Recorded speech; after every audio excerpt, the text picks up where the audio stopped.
만나뵙게 돼서 반갑습니다. 고성준 목사입니다. 어, 그 영성에 대해서 나눠달라고 이제 부탁을 하셨는데 제가 뭐 영성이 얼마나 있는지 모르겠어 가지고서 뭐 영성에 대한 것은 사실은 뭐 그렇게 어렵고 복잡한 것이 아니고 우리 믿음의 선배님들이 2000년 동안 신앙생활 하셨던 그 비결을 보면 뭐 결국 기도와 말씀입니다. 결국 기도와 말씀인데 저희는 이제 청년 교회로 시작을 해서 뭐 지금도 청년들이 많습니다. 아마 평균 연령을 내면은 20대 후반 아니면 30 정도 되지 않을까 싶은데 그냥 젊습니다. 예, 젊고 그러다 보니까 이제 청년들이 제 설교에 대해서 붙인 이제 별명이 있는데 목사님 설교는 결말기입니다. 그래서 그게 뭐냐 그랬더니 결국 말씀과 기도로 다 끝난다고. 주제를 뭘로 하든지 간에 마찬가지라고. 무슨 뭐 주제를 뭘로 하든지 똑같대요. 영성으로 하든 선교로 하든 뭐로 하든지 간에 항상 끝나는 건 이제 결말기. 결국 말씀과 기도를 해야 된다. 근데 그런 것 같습니다. 우리가 다른 어떤 왕도가 있는 것 같지 않아요. 이 신앙에는 왕도가 있는 것이 아니라 말씀과 기도인데 실제로 우리가 그 신앙생활을 해보면 몰라서 못하는 것보다 못해서 못하는 게 훨씬 큽니다. 그러니까 몰라서 그 길을 못 가는 것이 아니라 그것을 끝까지 갈 수 있는 그 어떤 영적인 체력들이 부족한 거죠. 그래서 뭐 특별한 걸 오늘 기대하지 마시고요. 그냥 하여간 우리가 알고 있는 것들 어떻게 보면 굉장히 단순하고 쉬운 거죠. 쉽다는 말은 좀 어폐가 있습니다. 이게 하는 게 쉽지는 않습니다. 근데 아는 것은 그렇게 어렵지 않아요. 아는 것은 그렇게 어렵지 않고 그래서 보면은 우리 믿음에 있어서 가장 큰 도전은 이 아는 것과 실제로 할 수 있는 것 사이의 괴리인 것 같아요. 그래서 아는 게 그렇게 어렵진 않은데 우리가 아는 것만큼 실제로 하는 것은 굉장히 어렵습니다. 이게 운동도 마찬가지지 않습니까, 여러분? 저도 이제 운동에 대한 프레셔를 많이 받습니다. 집사람이 하여간 계속 이제 운동하라고 그러면 이제 운동을 해야 되는 것을 모르진 않죠. 근데 하는 건 참 어렵더라고요. 운동을 해야 되는 거는 모르지 않는데 하는 건 참 어렵고요. 그리고 이제 나이가 들어가다 보니까 집사람이 이제 음식 먹는 것도 간섭을 많이 합니다. 그런 음식 먹으면 큰일 난다고. 그래서 저도 알죠. 그거 먹으면 안 좋은 거.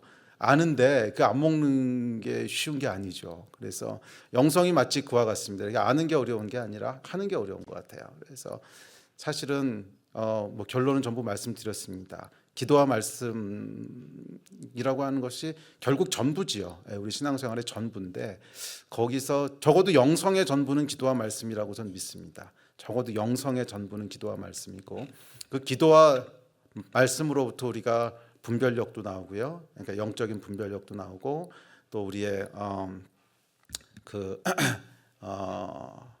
하여간 우리의 그 신앙생활에 관계된 모든 것들이 결국 기도와 말씀에서부터 이게 나오게 되는데 그 기초가 약하다 보니까 우리의 신앙생활도 흔들리고 그리고 하여간 거기서부터 이제 문제들이 나옵니다. 그래서 여러분들 가운데 오늘 이 시간을 통해서 저는 뭐 새로운 지식을 막 여러분들에게 전달해 드리는 것보다는 여러분들 가운데 더 말씀과 기도를 사랑하게 되고 그것을 더 많이 하고 싶어지고 이런 시간이 됐으면 좋겠습니다. 이 영성에 대한 걸 이제 그 설교를 부탁하시면서 제가 쓴 책이 있었습니다. 카이로스라고 하는 책이 있는데 뭐 읽어보신 분도 혹시 계시려나 모르겠는데 감사하게도 그 책이 2022년도인가 출판이 됐는데 그 해 크리스찬 서적 중에 제일 많이 팔렸다 그러더라고요. 그래서 무슨 상도 받았습니다. 가장 많이 팔렸다고. 이제 카이로스라고 하는 책을 이제 보시면서 그 책을 쓰게 된 그 배경을 조금 얘기하는 것이 도움이 될 것 같은데 저는 이제 자연과학을 전공했습니다. 제가 원래 수학을 전공했고요. 수학을 전공했고 서울대 수학과를 나오고 미국에 이제 유학 가서 UC 버클리라고 하는 대학에서 이제 PhD를 했습니다. 박사를 하고 그래서 저는 이제 수학으로만 한 15년을 그걸 전문 직종으로 일하다 보니까 그러면 이제 뇌에도 데미지가 오기 시작합니다. 이 PhD가 뭔지 아시죠? Permanent Head Damage라고요. 그걸 하다 보면 이제 머리에 데미지가 오는 게 이제 PhD인데 그러다 보니까 이 수학자들은요, 수학자들만의 사고 방식이 있습니다. 그래서 수학한 사람들끼리 대화하다 보면 그 독특한 사고 방식이 있어요. 그러니까 사물을 바라보는 태도라든지 어떤 이제 그런 것이 있는데 그 벌써 그만둔 지 오래됐는데 제가 25년 전에 교회를 개척해서 처음에 교회를 시작할 때는 이제 교수를 함께 하고 있었습니다. 그 수학 교수를 하고 있었는데 그러다 2, 3년 있다 그만두고 이제 풀타임 목사가 됐는데 그게 벌써 22년 전인데도 아직도 그 영향력이 많이 남아 있는 것 같아요. 그래서 성경을 본다든지 어떤 뭐 설교를 한다든지 그럴 때 뭐 그런 영향력들이 많이 있는 것 같아요. 그래서 저희 둘째 아들이 있는데 막내입니다. 근데 지금 이제 대학생이 됐는데 그 중고등학교 때 이제 방황을 많이 했습니다. 그러니까 방황했다고 하는 것이 뭐 이렇게 문제 학생은 아니었어요. 공부 잘하는 모범생이긴 했는데, 근데 이 녀석이 이제 그 신앙적인 방황을 한 거죠. 그러니까 영적으로, 그러니까 안 믿어지고 자기 무신론자라 그러고, 그래서 이제 철학과를 가겠다 그러다가 막상 대학 갈 때는 그거 먹고 살기 힘들 것 같다고 이제 배신을 하고 경제학과를 가더라고요. 근데 이 녀석이 이제 철학 좋아하고 뭐 그러다 보니까 저하고 대화를 참 많이 했습니다. 그래서 뭐 별의별 얘기를 다 했어요. 뭐 니체부터 시작해서 케르케고르 얘기도 했다가 그러니까 철학하고 싶어하는 애니까 그러다 또 갑자기 넘어와서 뭐 양자역학에 대한 얘기를 했다가 상대성 이론 얘기했다가 하여간 대화를 굉장히 많이 했습니다. 많이 하면서 저도 이제 제 안에 생각들이 디벨롭 됐어요. 얘를 어떻게든지 예수께 인도해야 되니까 하여간 별의별 설명을 다 했습니다. 막 성경을 양자역학으로 풀어서 설명도 하고 별의별 이상한 짓들을 다 하다가 갑자기 무슨 생각이 들었냐면 그렇지, 이 보이는 세계를 만드신 분이 하나님이신데 보이지 않는 세계도 하나님이 만드셨을 텐데 그러면 보이는 세계에 어떤 그런 물리의 원리들이 있지 않습니까? 그러니까 예를 들어서 시계가 이렇게 있는데 이걸 놓으면 어떻게 될까요? 떨어지죠. 이게 하늘로 올라갈 거라고 생각하는 사람은 아무도 없습니다. 이게 왜 떨어지냐면 만류인력이라고 하는 게 있는 거죠. 그러니까 중력이라고 하는 게 작용하고 있기 때문에 이렇게 놓으면 떨어지는 거 우리가 다 알고 있어요. 그러니까 그게 뭐냐면 하나님께서 이 세상을 창조하신 원리 중에 하나죠. 그러니까 하나님께서는 이렇게 아무렇게나 질서 없이 움직이는 세상을 만드신 게 아니잖아요. 질서 가운데 움직이게 만드셨고 거기에 원리가 있도록 만드셨고 그런 하나님이 보이지 않는 세계를 만드시면서 거기에는 아무 원리가 없게 만드셨을까? 거기는 아무런 원리도 없이 그냥 랜덤하게 아무렇게나 움직이는 세계를 만드셨을까? 그러시지 않을 거라고 하는 생각이 들기 시작했어요. 여러분 책도 보면요, 같은 저자가 쓴 책에는 일관성이 있습니다. 같은 저자가 쓴 책들은 계속 읽다 보면 이거 같은 사람이 쓴 거구나 그런 감이 와요. 비슷한 가치를 가지고 그 책에다 이렇게 기록하기 때문에 하나님이 그러시지 않겠습니까? 보이는 세계를 만드신 하나님이 이 보이는 세계를 정말 질서 정연하게 만드셨잖아요. 그래서 이 보이는 세계의 원리를 이렇게 이해하다 보면 참 이 경외감이 듭니다. 그러니까 저는 이제 과학을 했던 사람이기 때문에 이런 그 창조 세계의 원리들을 들여다보고 있으면 정말 아름답다는 생각이 들고 경외심이 들고 어떻게 하나님 이렇게까지 만드셨을까 하는 생각이 드는데 보이지 않는 세계라고 아무렇게나 만드셨겠습니까? 그렇지 않을 거라는 거예요. 그래서 영적인 세계에도 반드시 원리가 있을 거고 그 원리를 이해하는 것이 우리의 영적인 생활에 있어서 참 중요하다는 생각을 하게 됐습니다. 그래서 제가 이제 영적 세계의 원리라고 하는 것을 이제 좀 파기 시작했고, 뭐 파는 건 성경을 통해서 연구하는 거죠. 성경에서 영적 세계에 대해서 뭐라고 얘기하나 하는 것을 연구하다가 이제 책으로 나오면서 카이로스라는 책이 나오게 됐습니다. 그래서 거기에 대한 그 서론적인 얘기만 오늘 같이 좀 나누고 뭐 더 궁금하신 분들은 책을 사서 보시면 저 책을 좀 팔아요. 그러면 출판사에게 도움이 될 겁니다. 뭐 저한테 오는 돈이 별로 없어요. 근데 요즘 크리스천 출판사들이 아주 힘드니까요. 책을 좀 팔아주시면 출판사에게 도움이 될 겁니다. 정말 저한테 돌아오는 돈은 거의 없습니다. 없고요. 출판사에 좀 도움이 될 테니까. 자, 시작해 보죠. 성경에 보면 하나님께서 두 세계를 창조하셨다고 말씀합니다. 성경이 뭐라 그러냐면 우리가 주목하여 보는 것은 보이는 것이 아니요 보이지 않는 것이니 보이는 것은 잠깐이요 보이지 않는 것은 영원함이라 이렇게 얘기합니다. 그러니까 보이는 세계와 보이지 않는 세계를 만드셨다는 거죠. 그래서 성경에 보면 이 표현이 자주 등장합니다. 보이는 세계, 보이지 않는 세계. 또 어떨 땐 그것을 하늘과 땅이라고 부르기도 하고, 또 어떨 때는 뭐 영적 세계, 물질 세계, 성경에서는 그렇게 부르고 있지 않지만 쉽게는 우리가 그렇게 부르기도 합니다. 그러니까 하나님께서는 항상 두 세계를 창조하셨다고 기록하고 있습니다. 그런데 이 두 세계에 대해서 성경이 뭐라 그러냐면 보이는 것은 잠깐이요 보이지 않는 것은 영원함이라. 그러니까 어느 게 더 본질적이라는 거죠? 보이지 않는 게 더 본질적이라는 거예요. 보이지 않는 것이 더 본질적입니다. 그래서 우리는 보이는 세계가 어떤 세계인지는 잘 알고 있습니다. 보이는 세계는 그냥 이 물질 세계를 얘기하는 거죠. 그래서 보이는 세계에 속한 것이 뭐가 있습니까? 뭐 저와 여러분이 있고요. 또 뭐 강아지, 고양이, 뭐 돼지, 그다음에 산, 바다, 나무, 숲, 이게 다 보이는 세계에 속한 거죠. 반면 보이지 않는 세계가 있다고 성경이 얘기하는데, 보이지 않는 세계도요 보이는 세계만큼이나 실제적인 것입니다. 그래서 우리의 신앙은 이 보이지 않는 세계를 인정하는 것으로부터 시작합니다. 보이는 세계가 전부라고 하는 것은 유물론이고요. 그래서 기독교와 유물론은 대척점에 있죠. 그래서 우리는 보이는 세계가 전부라고 얘기한다면 크리스천이 아닙니다. 왜냐하면 그럼 하나님은 어디 계시죠? 보이는 세계가 전부라면 하나님이 계실 곳이 없어요. 성경은 뭐라 그러냐면 하나님은 영이시니 그랬거든요. 하나님은 영이시니, 그리고 하나님은 하늘에 계시다고 얘기합니다. 그러니까 보이는 세계가 전부라면 하나님이 안 계시다는 뜻이에요. 그래서 보이는 세계가 전부라고 하는 것은 크리스천이 될 수가 없습니다. 그러니까 크리스천이라고 하는 것의 시작점은 뭐냐면 보이지 않는 세계가 있다고 하는 것을 인정하면서 시작합니다. 그리고 그곳에 하나님이 계시다는 거죠. 그렇다면 보이지 않는 세계에는 도대체 뭐가 있는가? 거기도 속한 것이 있다고 얘기합니다. 성경에 보면 천사들이 거기 있다고 얘기하고요. 또 원수 마귀도 거기 있다고 얘기하고요. 그리고 무엇보다도 하나님이 거기 계시다고 얘기하죠. 그러니까 보이지 않는 세계도 보이는 세계만큼이나 실제적인 거라는 거예요. 실제적인 거라는 거예요. 자, 그리고 하나님께서는 이제 사람을 창조하셨을 때 인간을 어떻게 만드셨냐면 이 두 세계에 다속한 존재로 만드셨어요. 그 다속한 유일한 존재가, 하나님 빼고 유일한 존재가 인간입니다. 그러니까 다른 존재들은 한쪽에만 속했지 양쪽에 다 속한 게 없어요. 그렇죠? 네. 그러니까 뭐 고양이나 강아지는 보이는 세계에 속한 존재지 보이지 않는 세계에 속한 건 아니고요. 그리고 아까 얘기했던 뭐 천사라든지 뭐 세라핌이라든지 뭐 그룹이라든지 이런 성경에 등장하는 천사들의 이름은 보이지 않는 세계에 속한 존재지 보이는 세계에 속한 존재는 아니죠. 그런데 사람만 어떤 존재냐면 보이는 세계와 보이지 않는 세계에 다 속했다는 거예요. 그러니까 굉장히 독특하고 유일한 존재로 하나님께서 우리를 만드셨습니다. 그래서 우리를 창조하실 때는 어떻게 창조하셨냐면 여호와 하나님이 땅에 흙으로 사람을 지으시고 생기를 그 코에 불어넣으셨대요.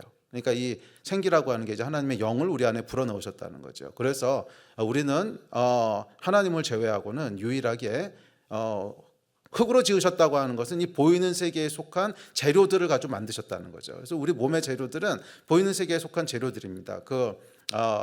왜 화학 시간에 배우신 주기율표 있잖아요. 100몇 가지 그 원소들, 수소가 있고 산소가 있고 탄소가 있고 뭐 질소가 있고 그런 원소들 가지고 우리 몸도 돼 있습니다. 우리 몸이라고 해서 뭐 땅에 속하지 않은 특별한 원소로 돼 있는 게 아니죠. 그러면 가장 많은 게 이제 탄소가 제일 많을 거고 인하고 질소도 많을 거고, 그러니까 뭐 그런 걸로 만들어져 있는 게 우리 몸입니다. 자, 그런데 그게 전부가 아니라는 거예요. 우리 안에 하나님께서 하나님의 영을 불어넣으셔서 영적인 존재가 되게 했다, 이렇게 말씀하십니다. 그래서 성경에 보면 재밌는 표현이 나오는데 코에 생기를 그 코에 불어넣으시니 사람이 생령이 되니라, 이렇게 말씀하셨어요. 근데 생령이라고 하는 게 그러니까 영어 성경에 보면 재밌게 표현되어 있어요. living spirit이라고 되어 있어요. living spirit. 그럼 여러분, 영이라고 하는 게 당연히 살아있지 뭐 죽은 영이 어디 있습니까? 죽은 영이라는 말은 이제 표현 자체가 없는 표현이에요. 그런데 굳이 그 앞에다가 living이라는 말을 붙인 이유가 뭘까? 근데 이 히브리어를 봐도 네페시하야라 그래가지고서 숨 쉬는, 호흡이 있는 영이다, 이런 뜻이거든요. 그러니까 살아있는 영이라고 하는 것이 도대체 무슨 말인가? 이게 사실 두 세계에 속했다는 뜻이죠. 그러니까 영은 영인데 호흡을 가지고 있는 영이라는 거예요. 그러니까 천사나 마귀들은 호흡은 안 하겠죠. 왜냐하면 이 세상에 속한 존재가 아니니까. 근데 사람은 몸을 갖고 있기 때문에 호흡을 한단 말이에요. 그러니까 이 육체를 가지고 있는데 영이라는 거예요. 육체를 갖고 있는데 영. 자, 그것이 이제 사람을 창조하신 방식입니다. 자, 그래서 사람은 두 세계를 다 살아갈 수 있는 존재입니다. 자, 살아간다고 하는 게 무슨 뜻인지를 다시 한번 들여다봅시다. 우리는 일단 보이는 세계에 속해 있습니다.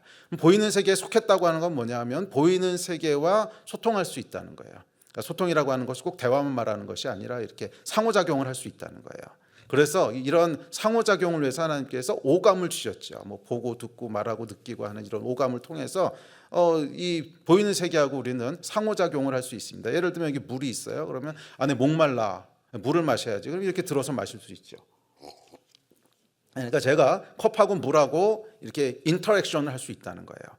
그게 이 세상에 속했다는 뜻이죠. 만약에 뭐 제 몸뚱이가 여기 있다고 할지라도 이런 소통할 수 있는 근거가 하나도 없어요. 그러니까 뭐 보지도 못하고 듣지도 못하고 맛도 못 느끼고 느낌도 못 느끼고 그럼 사실 이 세상에 속했다고 얘기하는 게 애매하죠. 그러니까 우리의 이 세상에 속했다고 하는 것은 단지 존재적으로 그냥 물질을 입고 있다는 것을 넘어서 이 세상에 있는 것하고 소통할 수 있다는 거예요. 자, 이것을 똑같이 보이지 않는 세계에 속했다는 건 무슨 뜻이겠어요?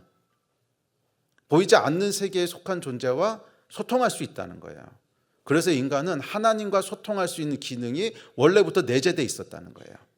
자, 그래서 여러분, 인간 이외에 이 땅에 존재하는 어떤 동물도요, 하나님이라고 신의 존재를 인지하는 존재는 없어요.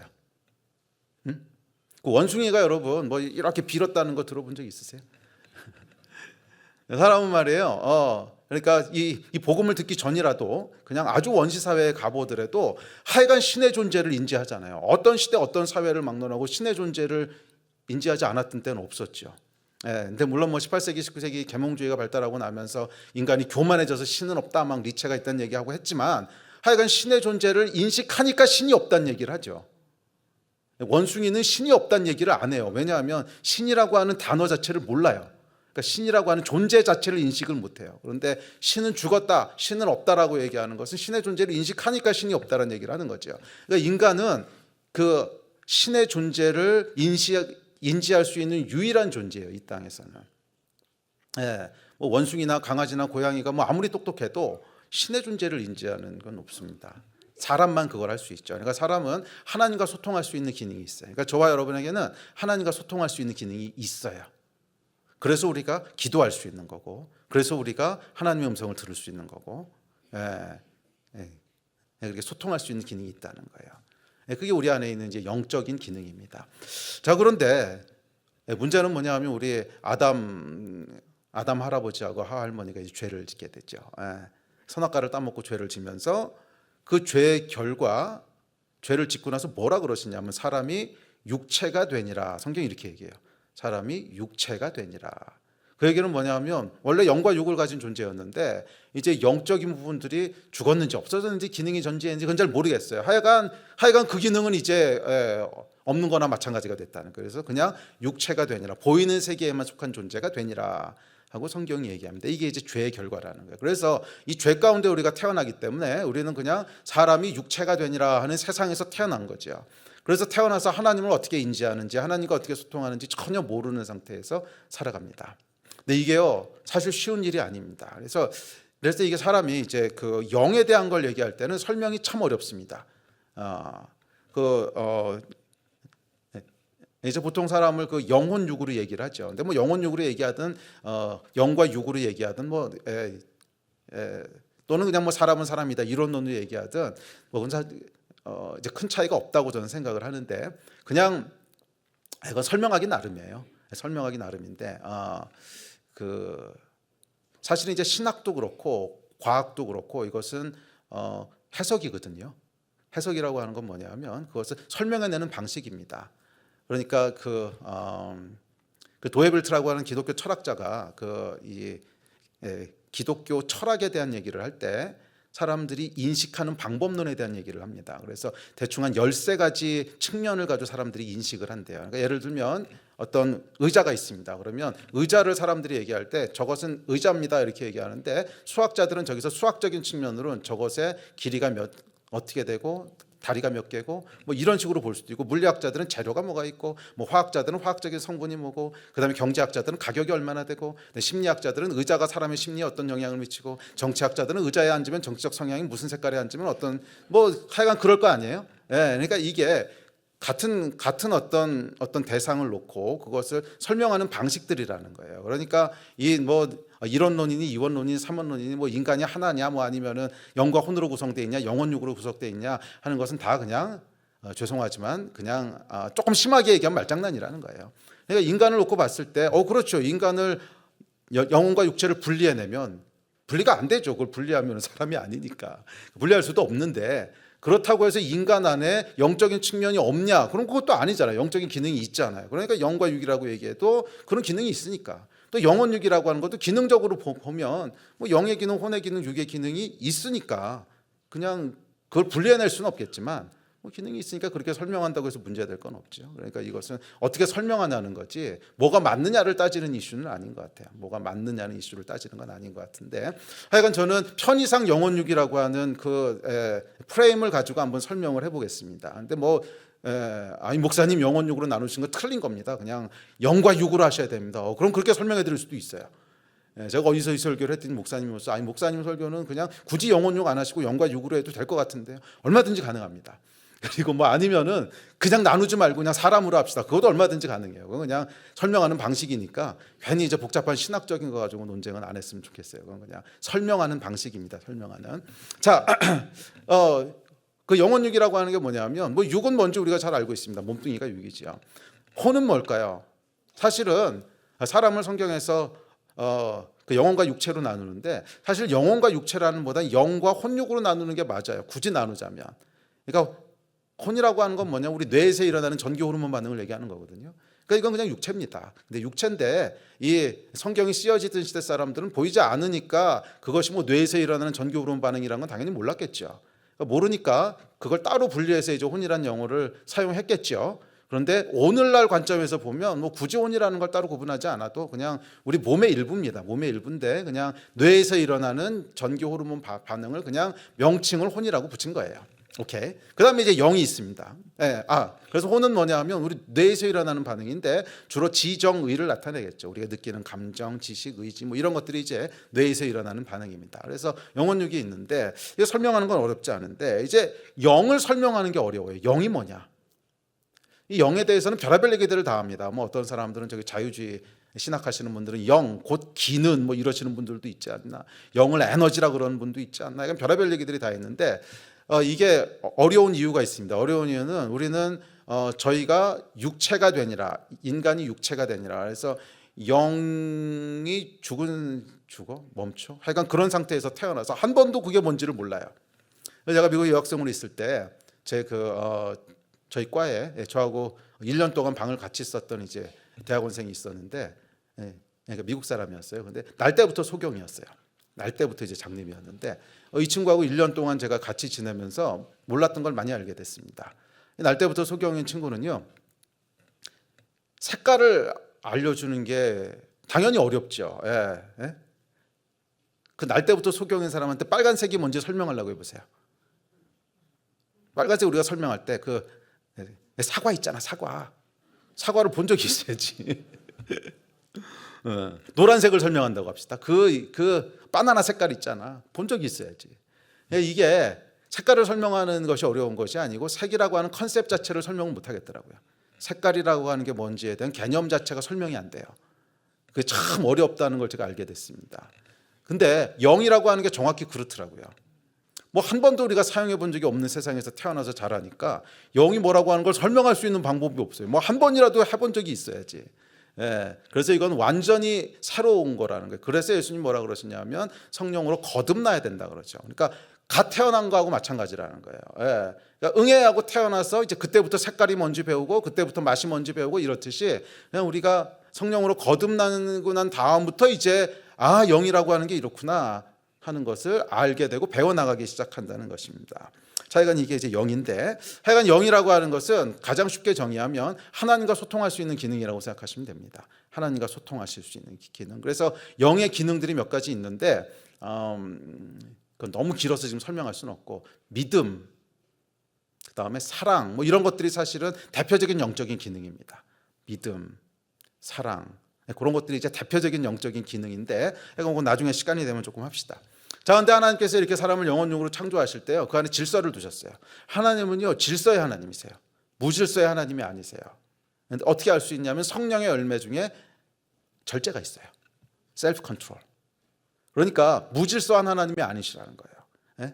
하나님의 속성 중에 하나는 질서예요. 자, 그래서 질서 속에 사람을 만들으셨습니다. 그래서 사람을 어떻게 창조하셨냐면 영혼 육이 질서를 가지고 육체는 혼에게 순종하도록 혼은 영에게 순종하도록. 근데 여기서 영이라고 하는 것은 이제 우리 안에 거하시는 성령님이라고 이해하시면 됩니다. 그거 이제 설명하려면 또 길어져서 그건 책 사서 보시고.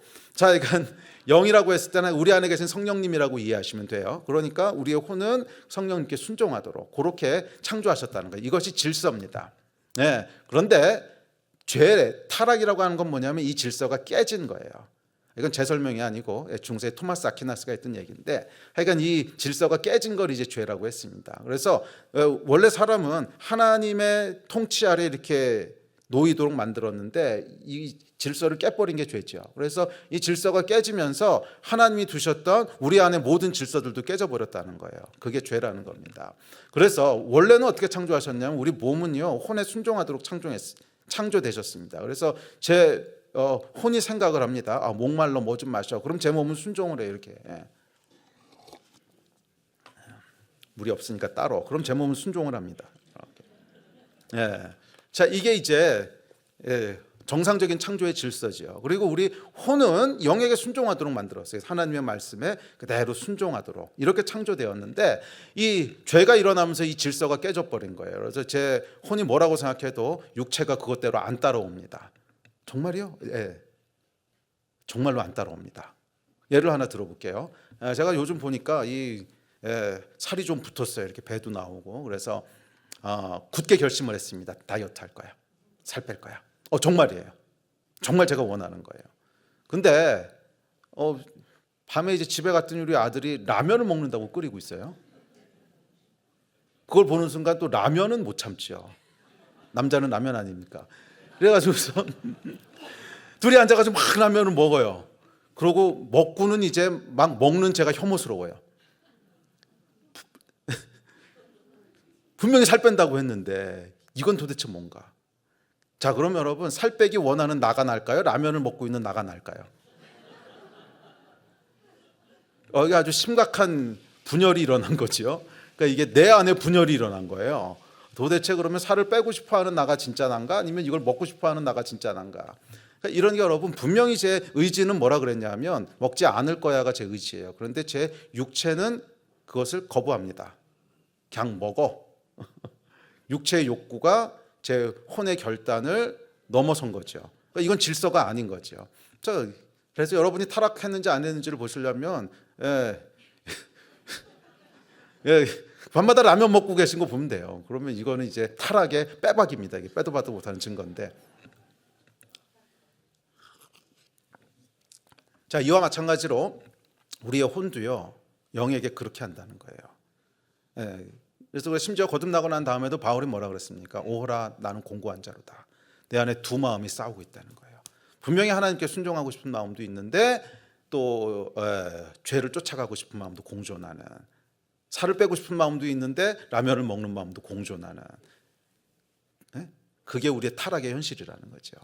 자, 그래서 이건 이렇게 질서가 깨진 것이 죄입니다. 지금까지 기초 작업을 하는 건데, 자, 그래서 이게 질서가 이제 영혼육의 질서가 있어야 되는데 이게 이제 구원받은 자의 온전한 삶인데, 그래서 우리의 육체는 혼에게 순종하고 우리의 생각은 영에게, 성령님의, 성령 하나님께 온전히 순종하는, 이게 이제 구원받은 자의 질서인데 이게 잘 되십니까? 그게 잘 되면 왜 밤에 라면을 먹겠어요? 이게 잘 안 되죠. 이게 안 되는 게 우리의 현실이라는 겁니다. 왜 안 될까요? 안 되는 이유가 있습니다. 안 되는 이유는 뭐냐면 영이 약해서 그런 거예요. 영이 약해서. 요런 이제 표현들을 제가 이제 처음 들어보는 표현들을 좀 쓸 겁니다. 영이 약하다, 영이 강하다, 이단 아니야 이렇게 생각할 수도 있는데 이제 그런 게 아니고요. 제가 일부러 이상한 표현들을 막 쓸 겁니다. 왜? 잠깨라고. 제가 이게 사역을 이제 25년째 목회를 했는데 목회하면서 보니까 모든 용어들은요 유효기간이 있어요. 그러니까 예를 들어서 성령 충만 뭐 이런 얘기가 있다고 합시다. 그러면은 처음 예수 믿은 사람은요 성령 충만해 그러면은 그게 뭐야? 그렇죠. 생전 처음 들어본 말이니까 당연히 그게 뭐야? 그리고 관심을 가집니다. 그리고 나도 그거 한번 해보고 싶어. 그래서 그 말에 이제 움직여요. 그런데 한 5년 지나고 10년 지나고 20년 지나서 집사님, 장로님, 목사님 되잖아요. 그러면 성령 충만 그래도 아무 생각이 없습니다. 너무 많이 들었어. 너무 많이 들어서 그리고 성령 충만이라는 이름 하에 경험했던 많은 경험들이 그 단어 안에 하나씩 축적됩니다. 아, 내가 그 전에 했던 이런 경험, 이게 성령 충만, 저런 경험, 이게 성령 충만. 또 어떤 분들이 이제 방언 은사 받아서 이게 성령 충만. 하여간 그 단어 안에다가 내 지난 수십 년 동안의 경험이 하나씩 둘씩 축적됩니다. 하나씩 둘씩 축적돼서 성령 충만이라고 하는 단어가 완성이 돼요. 그럼 그 다음부터는 이 단어는요 아무 힘이 없습니다. 그 단어를 들어도 그냥 그런 뜻. 새로운 도전이 전혀 없어요. 그냥 내가 해본 거 이렇게 하고 끝나요. 그래서 이게 유효기간이 끝난 단어들이에요. 그래서 이게 단어가 구속이 돼야 되는구나. 새로운 표현들을 찾아내지 않으면 결국 우리한테 임팩트가 없겠구나. 그래서 제가 그냥 열심히 새로운 단어들을 찾았습니다. 근데 제가 이제 배운 게 도적질이라고 수학하고 과학하고 이런 거 전공하다 보니까 이제 그쪽 용어들을 차용을 한 거죠. 그래서 영이 강하다, 제가 앞으로 이런 말을 쓸 텐데 그것은 이단이 아니고요, 성령 충만하다랑 똑같은 얘기입니다. 성령 충만하다는 얘기를 그냥 잠을 좀 깨우려고 영이 강하다. 그러면 영이 강하다는 말을 들으면 이제 무슨 반응들이 일어나시냐면 저게 뭔 말이요? 이런 반응들이 나옵니다. 영이 강한 게 뭐요? 그러면 이제 그걸 가지고 생각을 해보시게 돼요. 그리고 나도 그렇게 하고 싶어. 근데 결국은 성령 충만하다는 얘기예요. 예. 자, 영이 약한 건 그럼 뭐겠어요? 영이 약한 건 육체 충만한 거겠죠. 예. 별로 성령 충만하지 못한 거, 이걸 얘기하는 건데 하여간 영이 약하니까 그런 거예요. 그래서 질서를 보세요. 영혼육이 있는데 영이 약하니까 이게 제대로 컨트롤을 못하는 거죠. 이 세 종류의 사람이 있습니다. 영에 속한 사람이 있고요, 그 영이 지배하는 사람이 있고요, 육이 지배하는 사람이 있고 혼이 지배하는 사람이 있어요. 이건 마치 가정에도 그 가정의 헤게모니를 누가 지고 있느냐가 다르잖아요. 어떤 집은 아빠가 헤게모니를 쥐고 있는 집도 있고, 어떤 집은 엄마가 쥐고 있는 집, 어떤 집은 아들이 쥐고 있는 집, 애들이. 예. 그래서 어떻게 하냐면은 외식할 때 누가 메뉴를 정하는지 보면 압니다. 그래서 이제 애들이 헤게모니를 쥐고 있는 집은 항상 먹으러 갈 때는 애들이 정해요. 이건 이제 애들이. 예. 그와 마찬가지로 우리도 영혼육이 있으면 누가 헤게모니를 쥐고 있는지가 있다는 거죠. 자, 첫 번째, 육이 헤게모니를 쥐고 있는 사람이 있습니다. 자, 이 사람에 대해서는 성경이 뭐라 그랬냐면 그러나 이 사람들은 본래 잡혀 죽기 위하여 난 이성 없는 짐승 같아서, 그래서 이 사람은 짐승 같은 놈이래요. 그러니까 육이 가장 강한 사람은 뭐냐면 육체의 본능이 제일 강하다는 거예요. 그래서 그냥 본능이 모든 걸 지배해요. 먹고 싶으면 먹고, 화나면 때리고, 그다음에 성욕이 올라오면 그냥 아무 데서나 가서 풀고, 이게 본능에 의해서 살아가는 거죠. 그게 육체의 본능. 그러니까 이건 뭐예요? 이성 없는 짐승이죠. 이성이라고 하는 게 혼의 기능이니까 혼이 없는 짐승 같은 놈들이라는 거예요. 그래서 이런 육이 가장 강한 사람은요, 교회 내에는 별로 없습니다. 대부분 어디 있냐면 교도소에 있어요. 그렇겠지. 본능에 따라 살아가는데 어떻게 교도소를 안 가겠어요? 당연히 교도소 가겠죠. 화나면 때리고 막 이럴 텐데. 자, 그래서 이제 그런 사람은 교회 내엔 별로 없습니다. 교회 내에 가장 많은 사람이 어떤 사람이냐면 혼이 가장 강한 사람이에요. 혼. 자, 혼이라고 하는 건 뭐냐면 우리 뇌의 생각들. 근데 성경이 이 혼에 대해서 뭐라고 묘사하냐면, 복 있는 사람은 악인의 꾀를 따르지 않는데요. 꾀. 전도서에 보면 내가 깨달은 것은 오직 이것이라 곧 하나님은 사람을 정직하게 지으셨으나 사람이 많은 꾀들을 낸 것이니라. 자, 이게 이제 꾀란 말이 나오는데 이 단어가 히브리어로 히자본이라고 하는 단어인데 이것은 뭐냐면 정신적인 전략, 계략 이런 뜻입니다. 그러니까 혼이라고 하는 건 이게 꾀를 내는 존재라는 거예요. 자, 그래서 혼이라고 하는 것은 여러분 우리 뇌에서 일어나는 작용인데 뭐 사람에게만 있는 건 아닙니다. 강아지도 혼이 있고요, 곰도 혼이 있고 다 혼이 있는데 혼이 뭔가 보세요. 끊임없이 생존을 위한 꾀를 내는 거잖아요. 혼이요, 꾀를 안 내면 사람이 살 수가 없습니다.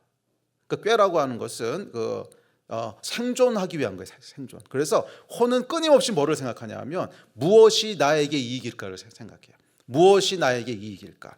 무엇이 남는 걸까? 어떻게 하는 게 나한테 유리할까? 그냥 자동적으로 그 생각을 합니다. 이 기능이 꼭 나쁘다고 할 수만은 없어요. 이게 없으면 죽으니까. 그렇잖아요. 이게 없으면 죽으니까. 뭐 예를 들어서 곰이 이렇게 나타났는데 개가 말이에요. 그 앞에서 아무 생각 없이 곰하고 싸우겠다고 덤비면 죽는 거죠. 그러니까 거기서 이 개는 뭘 해야 되는 거예요? 히자본을 해야 되는 거죠. 도망가자. 뭐 이래야지 사는 거잖아요. 그러니까 이 혼의 기능은 뭐냐면 끊임없이 서바이브 할 수 있는 걸 찾고요. 그래서 혼의 주된 기능은 뭐냐면 자기중심성이에요. self-centeredness. 모든 것을 나를 중심으로 생각합니다. 뭐가 나에게 유익할까? 어떻게 하는 게 나에게 이익일까? 어떻게 하는 게 살아남을까? 이게 혼의 기능입니다. 그래서 무엇이 내게 최선이지? 이걸 묻는 게 이제 혼이에요. 그러니까 이런 기능은 기능 자체가 나쁜 건 아닌데 영에게 컨트롤 받아야 되는 거예요. 그런데 이것이 영의 기능을 다 넘어서서 오로지 self-centeredness, 나를 중심으로만 살아가기 시작하면 그게 뭐라는 거예요? 죄라는 거예요.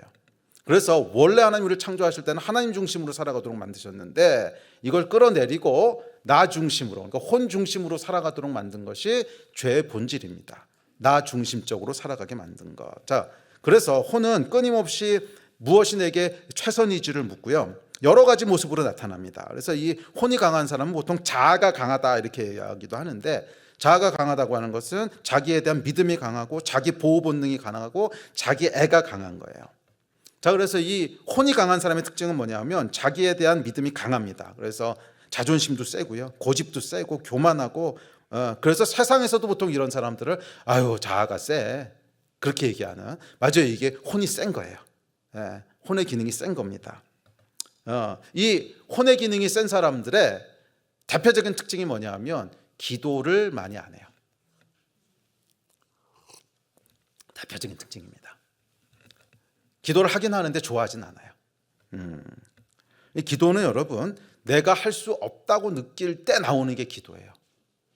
기도는요, 내가 할 수 없다고 느낄 때 나오는 게 기도예요. 자, 예를 들어 봅시다. 제가 여기 목사님이 계신데, 목사님 죄송하지만 물 한 병만, 그러면은요 아마 금방 갖다 주실 거예요. 이제 그렇지, 제가 목사님 물 한 병만 그랬더니 잠시만요 주여 물을 갖다 주십시오 이렇게 안 하실 거죠. 뭐 그럴 리가 없죠. 근데 제가 만약 목사님한테 주가 쓰시겠답니다, 내일까지 2억을 가져오십시오 하면 진지하게 얘기한다면 아마 금식하시면서 기도하실 겁니다. 왜? 할 수 없는 일이니까. 사람은 여러분 자기가 할 수 있다고 생각하는 건 기도 안 합니다.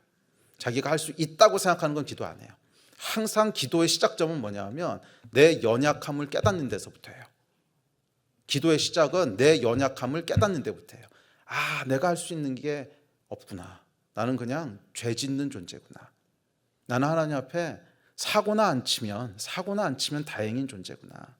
그러니까 이 혼의 교만함이 무너졌을 때 기도가 시작돼요. 내가 어떤 존재인지를 보는 거예요. 아, 난 하나님을 거역하는 존재. 나는 정말 사고나 안 치면 좋겠다. 내 평생에 사고나 안 치면 좋겠다.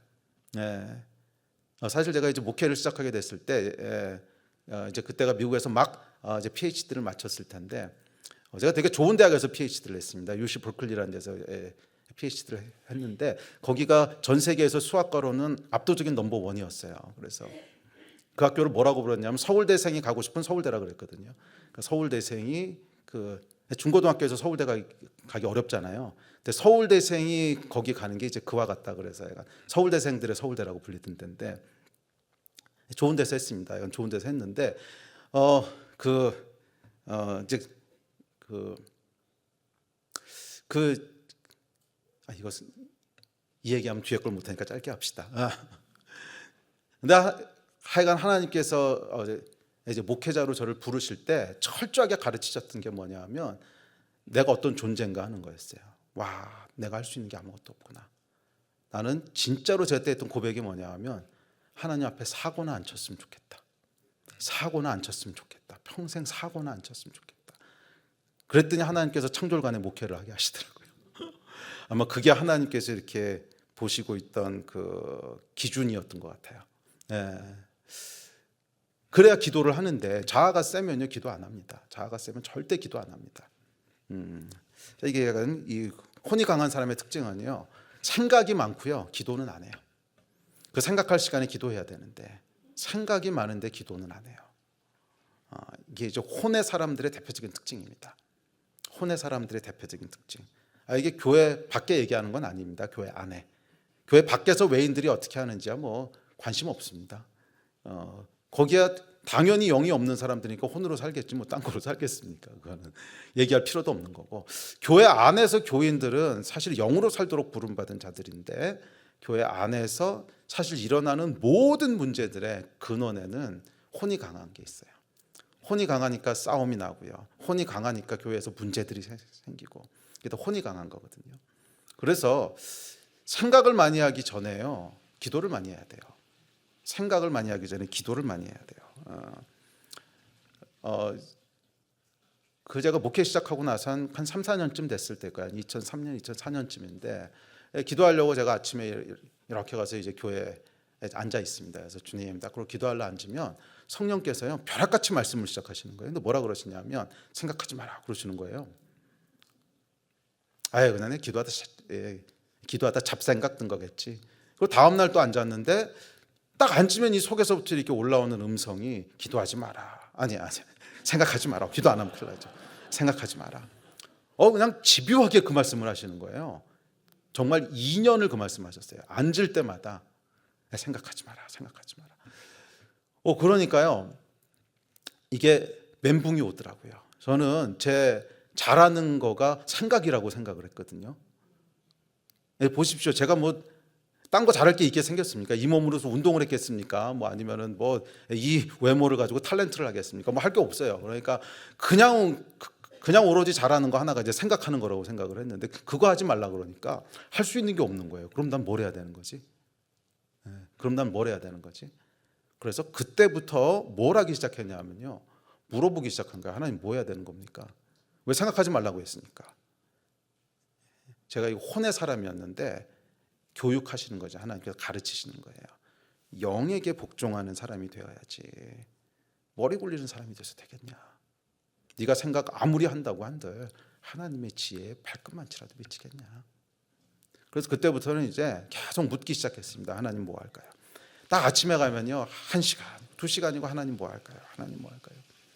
계속 물었습니다. 2년 이상을 물었어요. 근데 하나님 잔인하십니다. 한 번도 대답을 안 하세요. 아니 그렇게 물어보면 어떤 사람들은 잘 듣기도 하고 보기도 하고 그런다는데 전 그런 은사가 없어가지고서 그냥 눈 감으면 까만색이고 기도하면 막막하고요. 아무 소리도 안 들려요. 아무 소리도 안 들리고 아무것도 보이는 것도 없고. 그래도 계속 묻는 거예요. 왜 생각하지 말라고 했으니까. 뭐 할까요? 뭐 할까요? 그러고 한 2년 지났더니 제 안에 생각지도 못했던 것 하나가 만들어졌어요. 정말 생각지도 못했던 건데 그게 뭐냐면 하나님 눈치를 보기 시작했어요. 하나님 눈치를 보기 시작했는데 뭘 하든지 간에 해도 돼요 안 돼요? 이렇게 눈치를 보는 거예요. 아주 간단한 일을 할 때도 그러면 하나님 이거 해도 되는 거예요 안 되는 거예요? 눈치를 제가 보고 있더라고요. 그게 하나님이 원하신 거였어요. 태도. 하나님의 눈치를 보는 태도. 이 하나님의 눈치를 보는 사람에게는 하나님께서 결국 말씀하세요. 어떤 방법으로 말씀하시냐 그건 중요하지 않아요. 만물을 창조하신 분이시기 때문에 모든 방법을 다 사용하실 수 있으세요. 성경을 통해서도 말씀하시고 기도할 때 감동도 주시고 진짜 못 깨달았겠으면 우리 집에 있는 강아지가 어느 날 나한테 말하기 시작할 거예요. 왜? 성경에 나왔잖아. 진짜 못 알아들으니까 나귀가 얘기했다며요. 그러면 나귀는 되고 강아지는 안 되겠어요? 그러니까 방법을 제한할 필요는 없어요. 만물의 창조 주시니까 뭐든지 하나님 쓰시고 싶으면 쓰신 거지 뭐. 그래서 어느 날 이렇게 해 떨어지는 거 보고 있다가 와 아름답다 하다 아차 하나님 이거 원하시는구나 이럴 수도 있는 거고, 아니면 진짜 모르겠는 사람이 이렇게 지나가면서 한마디 툭 하고 던졌는데 충격으로 다가올 수도 있는 거고 그거는 몰라요. 근데 하나님 눈치 보는 사람은요 반드시 하나님이 말씀하세요. 이게 영적인 영성의 기초입니다. 하나님의 눈치를 볼 줄 아셔야 돼요. 근데 우리는 너무 용감해요. 눈치 전혀 안 봐요. 그냥 내 혼에서 일어나는 생각대로 일단 저질러 놓고 봐요. 그리고 아무 생각도 없어요. 그게 이제 육체로 살아가는 삶입니다. 그게 육체로 살아가는 삶이에요. 이 영적인 삶이라고 하는 것은 여러분 뭘 자꾸 보고 듣고 하는 걸 얘기하는 게 아닙니다. 뭐를 보고 듣고 이건 다 은사적인 거고요. 영적인 삶, 영성이라고 하는 것은 우리 안에 있는 태도예요. 내가 하나님을 어떻게 경외하는가, 내가 어떻게 하나님을 경외하는가, 이 태도가 영성입니다. 눈치 보셔야 돼요. 뭘 하든지 간에 먹든지 마시든지 사람을 만나든지 이 얘기를 할까 말까 뭐든지 간에 이렇게 한번 쳐다보셔야 돼요. 이거 해도 돼요 안 돼요? 이 태도가 있으셔야 돼요. 그게 영성인 거예요. 아멘. 이거는 혼으로 살아서는 안 돼요. 영으로 살아가는 겁니다. 이 혼으로 살아가는 사람의 특징이 뭐냐면 자기 보호입니다. 자아가 강한 것은 자기 보호로 나타납니다. 예를 들면 교활한 것. 그러니까 이 혼의 기능은 뭐라 그랬어요? self-centeredness거든요. 자기 중심. 그러니까 당연히 자기를 보호하도록 나타나죠. 교활한 것은 뭐냐면 자기 보호하기 위해서 다른 사람을 속이는 거고요. 비판적이고 부정적인 거, 이거 혼의 대표적인 특징입니다. 비판적이고 부정적인 거. 자, 비판적인 것은 왜 나오냐 하면 다른 사람을 비판함으로써 내가 옳다고 하는 것을 드러내는 게 비판입니다. 이거는 굉장히 혼적인 행위입니다. 다른 사람을 비판을 해요. 은근히 비판하는데 그 비판하는 진짜 목적은 뭐예요? 나는 안 그래라는 거거든요. 나도 그렇다면 비판 안 합니다. 예. 예? 그러니까 예를 들어서 우리 아이들이요, 둘이 공모를 해가지고서 둘이서 이제 같이 놀다가 유리창을 깼어. 그러면 비판 안 해요. 같이 숨지. 근데 이제 비판은 뭐냐 하면 제가 깼어요. 이거는 난 안 그렇다는 얘기거든요. 모든 비판의 근저에는 혼의 작용이 있습니다. 영적인 행위가 아니에요. 그래서 비판적인 사람은요, 혼이 강한 사람이지 영적인 사람이 아닙니다. 절대로 영적인 사람은 비판적이지 않아요. 절대로 영적인 사람은 비판적이지 않아요. 혼적인 사람이 비판해. 이게 혼의 대표적인 기능이에요. 비판하는 거. 비판을 통해서 나는 안 그래. 자기가 의로워지는 거죠. 또 부정적인 것도 마찬가지죠. 부정적인 거, 비판적인 거 좀 마찬가지인데 이 비판과 부정은 다 그 근저에 있는 게 뭐냐면 자기 보호, 자기의 self-righteousness 거든요. 이기적인 거, 당연히 보호. 또 상처받기 싫어서 마음의 문을 열지 않는 거, 그것도 자기 보호죠. 쉽게 삐지는 거, 이게 대표적인 자기 보호입니다. 그러니까 혼적인 사람의 특징은요, 쉽게 삐져요. 뭔 말을 못해. 그런 사람을 제가 이제 자라족이라고 하는데, 자라는 한번 뒤집어지면 이게 못 돌아오거든요. 그래서 뒤집어져가지고 돌아오질 않아. 한번 삐지면은. 이 교회 안에 있는 자라족들이 얼마나 힘든지 모릅니다. 예. 자라족들은요, 이거는 정말 하여간 방법이 없어요. 그냥 뒤집어지면 죽을 때까지 뒤집어져 있어요. 자, 쉽게 삐지는 거. 자, 이런 게 이제 다 뭐냐 하면 혼의 기능이에요. 영성이 없다는 뜻이에요. 영성이 없는 겁니다. 또 이 혼의 기능은 자기애로 나타납니다. 자기애, 자기 연민. 그래서 이 혼이 강한 사람들의 특징은 자기가 항상 피해자예요. 항상 피해자예요. 그렇죠. 우리가 물론 피해자가 될 수도 있는데 살아가면서 어떻게 항상 피해자겠어요. 가해자도 됐다, 피해자도 됐다. 이게 살아가는 삶인데 혼이 강한 사람은 항상 피해자예요. 왜냐하면 자기를 보호해야 되기 때문에 항상 피해자입니다. 그래서 제가 목회를 해보면서 제일 어려운 사람 중에 하나가 이 피해자거든요. 피해자. 그러니까 항상 피해자이기 때문에 이게 대화가 안 돼요. 그러니까 성경적인 해결책은 뭐냐면 그 사람 일은 그 사람에게 맡기고 너는 하나님 앞에 나가서 너의 죄를 자복하라는 게 성경적인 원리인데 피해자면 이게 안 되거든요. 피해자는 이게 안 돼요. 그러니까 백약이 무효해요. 이게 하여간 피해자, 이것도 이제 혼의 기능입니다. 혼이 강한 사람의 특징이고요. 열등감, 불쌍한 내 자아야, 맨날 이러고 있는 사람, 이것도 이제 혼의 기능입니다. 자기를 보호하기 위한. 또 집착, 뭔가에 이렇게 그런 것들이 다 이제 혼의 기능입니다. 그래서 혼의 기능에 이 혼에 대해서 성경은 이렇게 얘기합니다. 너는 이것을 알라. 말세에 고통하는 때가 이르러 사람들이 자기를 사랑하며 돈을 사랑하며 자랑하며 교만하며 비방하며 부모를 거역하며 감사하지 아니하며 거룩하지 아니하며 무정하며 원통함을 풀지 아니하며 모함하며 절제하지 못하며 사나우며 선한 것을 좋아하지 아니하며 배신하며 조급하며 자만하며 쾌락을 사랑하기를 하나님 사랑하는 것보다 더하며 경건의 모양은 있으나 경건의 능력은 부인하니 이 같은 자들에게서 내가 돌아서라. 이게 혼의 사람의 적나라한 모습입니다. 성경이 얘기하고 있는. 자, 마지막으로 이제 영의 사람이 있습니다. 이건 뭐냐면 성령 충만한 사람이에요. 그래서 내 혼이 뭐라고 생각하든 내 본능이 뭐라고 외치든지 간에 그냥 하나님의 말씀 아래 순복하는 거예요. 하나님의 말씀 아래 순복하는 거예요.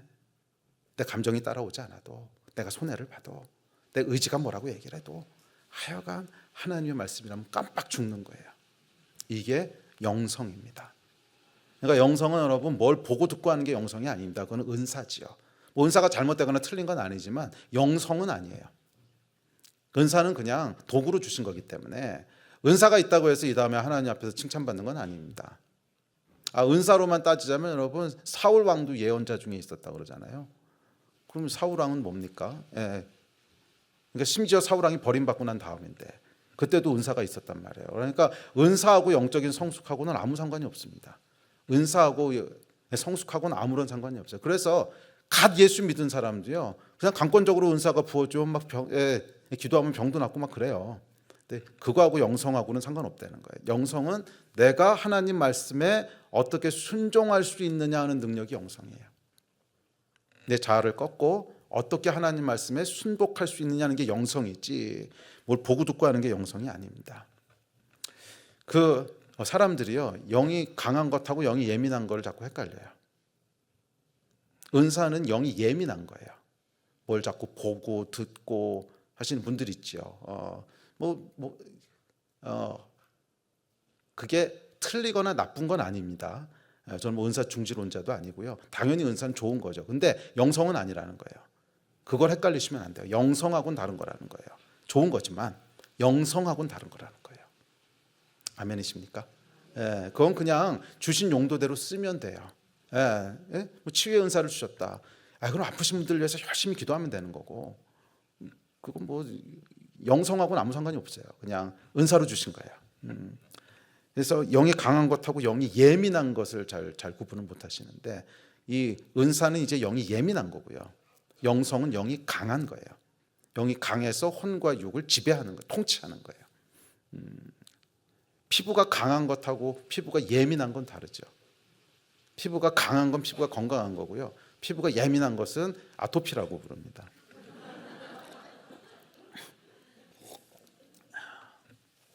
자, 근데 이 말은 조금 어폐가 있기는 해요. 뭐 은사가 나쁜 건 아니니까. 근데 약간 건강한 거하고는 다르다는 거예요. 자, 그렇다면 이제 어떻게 우리가 영이 강해질 수 있는가? 자, 이게 이제 본론입니다. 이제 서론 마쳤습니다. 어떻게 영이 강해질 수 있는가? 자, 영이 강해지는 것은 여러분, 이것도 원리가 있습니다. 몸이 강해지려면 어떻게 해야 돼요? 그걸 운동하고 좋은 거 먹고 하면 되죠. 자, 그렇듯이 이 몸의 원리를 따라서 살면 몸이 강해지는 거고요. 몸의 원리를 계속 무시해요. 그래서 아무 음식이나 막 먹고 위험한 운동 해가지고 팔 부러지고 이러면 이제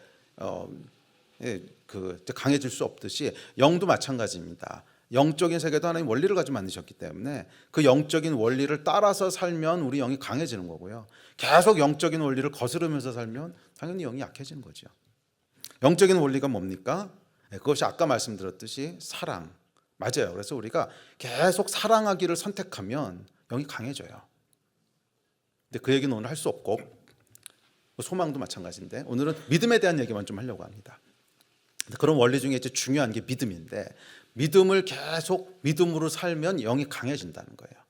계속 믿음으로 살면 영이 강해진다는 거예요. 계속 운동을 하면 몸이 강해지듯이 반복적으로 믿음으로 살면 우리의 영이 강해집니다. 자, 믿음에 대한 얘기만 잠깐 합시다.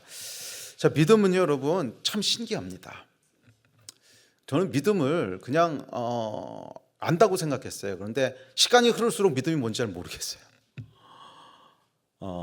처음에 신앙생활을 시작할 때는 믿음이라고 하는 것은 하나님 계신 거 믿고, 예수가 하나님이신 거 믿고, 예수 십자가에서 우리 죄를 사하신 거 믿고, 그런 몇 가지 교리에 동의하는 것을 믿음이라고 생각했어요. 맞아요, 믿음이죠. 시간이 지날수록 그게 믿음이 다가 아닌 거예요. 믿으면 이해할 수 없는 신비들이 있는 거예요. 그래서 지금은 믿음이 뭐냐 그러면요, 모르겠어요. 정말 믿음은 신비의 영역인 것 같아요. 자, 그래서 믿음에 대해서 한 두 가지만 살펴봅시다. 원래 이 설교 다 하려면 믿음에 대해서 6가지를 살펴봐야 되는데 그건 시간이 안 되고 두 가지만 살펴볼게요. 자, 믿음은 예수님 뭐라 그러셨냐면 겨자씨만한 믿음이 있으면 산을 옮길 수 있대요. 그러니까 믿음은 산을 옮길 수 있는 능력이 있다는 거예요. 자, 제가 2012년도에 안식달을 하면서 이제 이스라엘에서 한 2-3달 산 적이 있어요. 그러면서 누구랑 같이 살았냐면 그 유대인 랍비하고 같이 살았습니다. 2-3달을. 이 사람이 이제 미국 미국계 이제 랍비였는데, 그러니까 영어를 잘하는 사람인데, 근데 이분이 그 미국에서 이제 목사님이셨는데 예, 그 운동을 이제 알리야 운동이라고 하죠. 돌아가는 운동인데, 그래서 유대인이니까 다시 돌아가신 거예요, 이스라엘로. 그래서 자녀를 거기서 키웠는데 이 아이가 아주 어렸을 때부터 유대인 랍비 학교를 보냈어요. 근데 원래 크리스천은 못 가는 건데, 그래서 얘가 이제 거기 다니다가 중고등학교 됐을 때 이제 크리스천인 게 탈로 나가서 쫓겨나긴 했는데, 그러니까 그렇게 자란 아들이 있어서 그 아들이 이제 목사가 됐는데, 그 아들하고 한 2달 정도 시간을 같이 보내는데 정말 유익했어요. 유대인들은 성경을 이렇게 보는구나 하는 아주 새로운 시각들을 많이 이제 볼 수 있었는데, 저한테는 유익한 시간이었는데, 이제 그것 중에 하나가 뭐냐면 유대인들은 보이는 세계를 보이지 않는 세계의 그림자로 이해하고 있다는 거예요. 그게 이제 유대적인 관점입니다. 보이는 세계를 보이지 않는 세계의 그림자라고 생각을 해요. 그래서 그 히브리서에도 보면 그 말이 나오죠. 그들이 섬기는 것은 하늘에 있는 것의 모형과 그림자라, 이렇게 나오거든요. 근데 이건 물론 이제 성전 얘기할 때 나온 얘기긴 한데, 하여간 유대인들은 모든 걸 그렇게 봐요. 그러니까 이 땅에 있는 것들은 하늘에 있는 것들의 그림자라는 거예요. 그래서 이 땅의 것이 움직이기 위해서는 하늘이 먼저 움직여야 된다는 거예요. 자, 여러분, 그림자가 여기 이렇게 있습니다. 그러면 이 그림자 옮기실 수 있는 분 있으세요?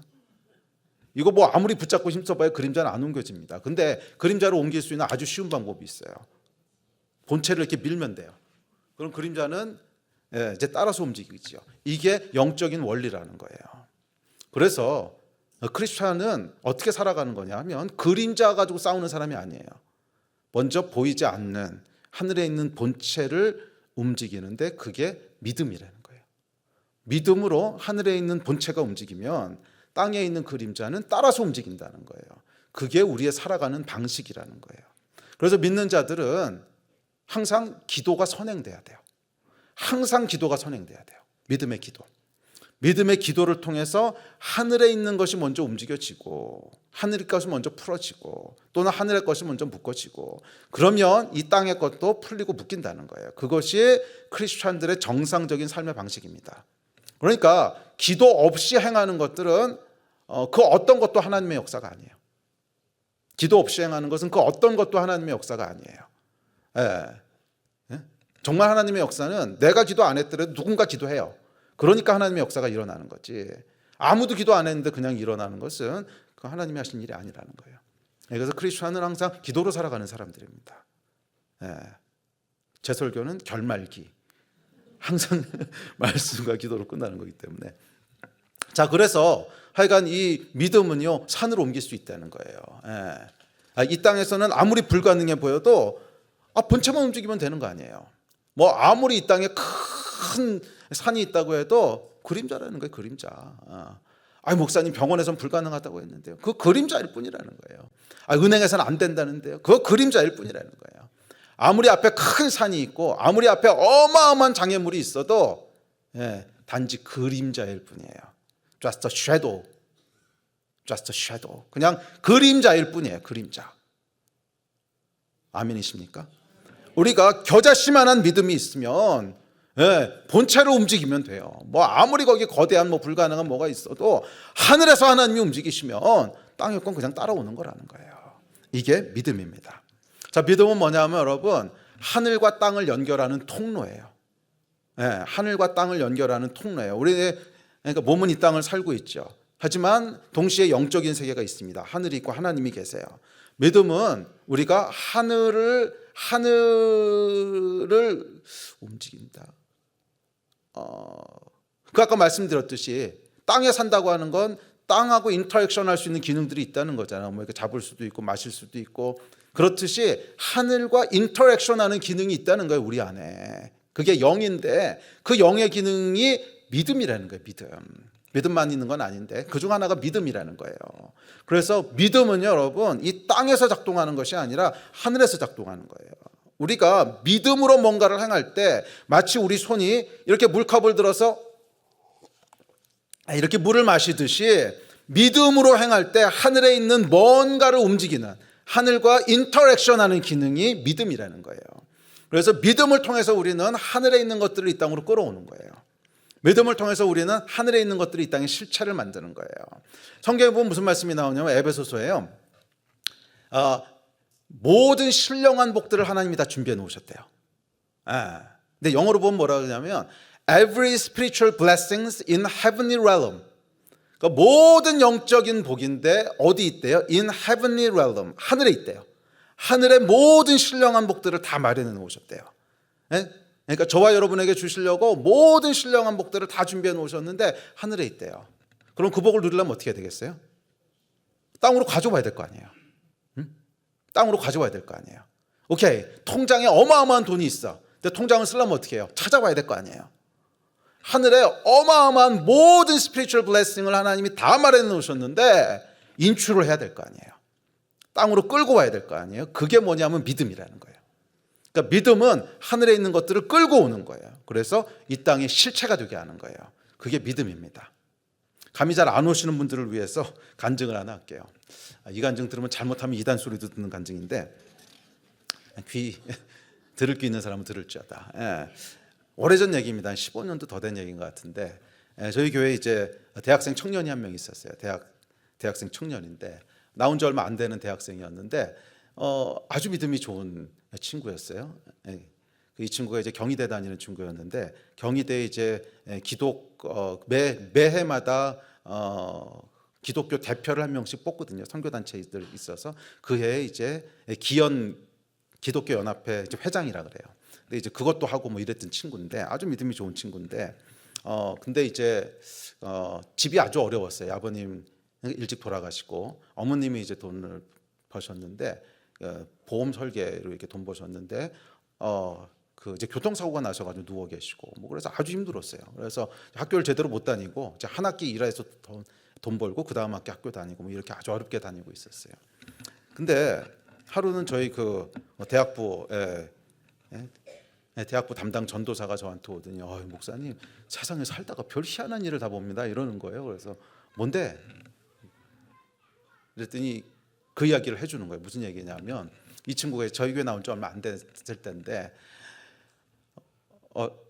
점심시간이 됐는데 돈이 한 푼도 없더라는 거예요. 그러니까 점심을 사 먹으려면 약간 돈이 있어야 되는데 돈이 한 푼도 없으니까 점심 사 먹을 돈도 없고 그 다음에 이제 수업도 들어가야 되는데 수업에 필요한 준비물 살 돈도 없고 그래서 이제 학교 학생 식당에 앉아가지고 기도를 했대요. 주님 5천 원만 좀 주십시오. 내가 이제 점심도 사 먹어야 되고 내일 수업 들으려면 돈 있어야 됩니다. 그랬더니 기도하는데 성령께서 믿음으로 취하라 이런 감동을 주시더래요.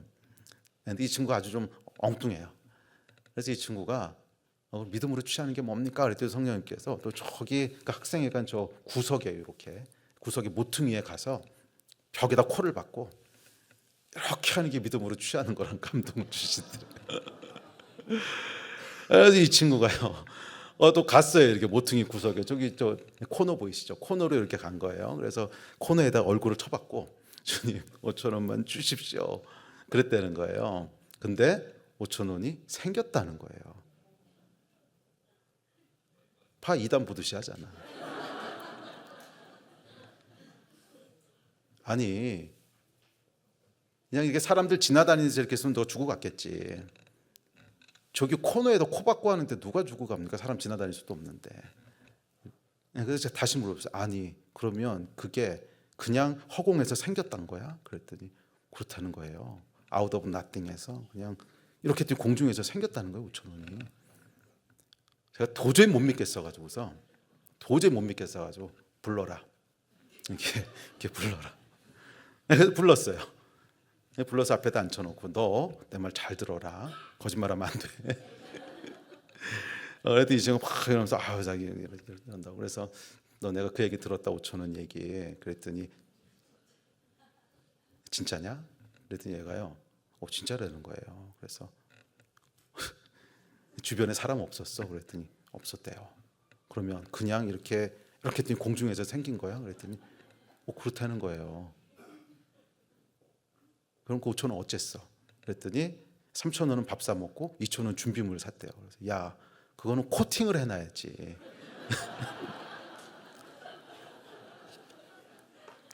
이제 그러고 이제 돌아가라고 보냈는데 그날이요 제 수십 년 신학이 다 무너지는 날이었습니다. 그냥 제 안에서 신학 무너지는 소리가 와르르르 들리는 거예요. 신학이 무너지는 소리가 와르르르 들리는 거예요. 이건 뭐지? 이건 뭐지? 도대체 믿음이라는 게 뭐지? 예.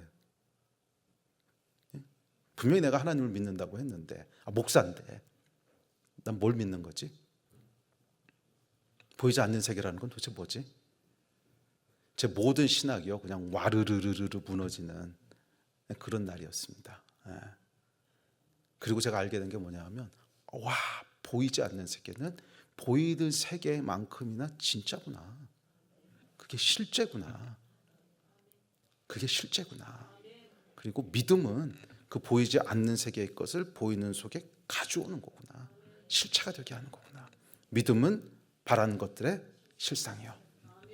그 실상이란 단어가 여러분 실체요 이런 뜻이거든요. 제가 사실 그 말씀 묵상하면서요 굉장히 오랜 시간 동안 이 멋있는 말의 뜻은 뭘까? 믿음은 바라는 것들의 실상이요. 도대체 무슨 뜻일까? 뭐 별의별 철학을 다 동원하면서도 이렇게 깨끗한 해석이 없었어요. 그런데 너무 허무하게도 그냥 믿음은 바라는 것들의 실상이란 거야. 해석할 거 없어요. 그냥 믿음은 바라는 것들을 실체가 되게 하는 거라는 거예요. 그냥 말씀은요 여러분 어렵고 복잡한 게 아니에요. 우리가 경험하지 못했기 때문에 우리의 선입관이 계속 이상한 해석으로 우리를 끌어가더라고. 제가 정말 수십 년을 믿음은 바라는 것들의 실상 무슨 뜻이지? 무슨 뜻이지? 막상 그 경험을 하고 나서는요, 무슨 뜻이 아니고 그냥 믿음은 바라는 것들의 실상이란 뜻이구나.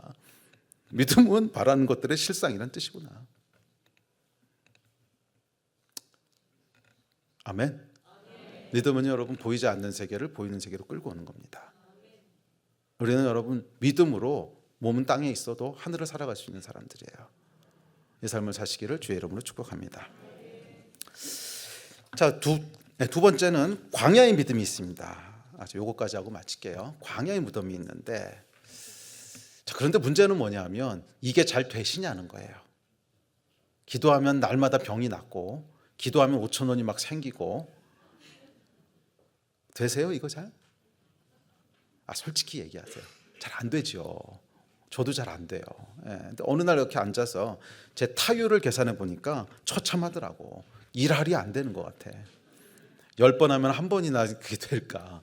물론 뭐 기도하면 하나님께서 궁극적으로 응답하시지만 즉각적으로 기도 응답이 오는 것은 10번에서 한 번? 그것도 잘 안 되는 것 같아. 타율이 처참하더라고. 일할이 안 돼. 그럼 나머지 90%는요? 안 되는 거잖아요. 이건 도대체 뭔가? 제 간증을 하나 할게요.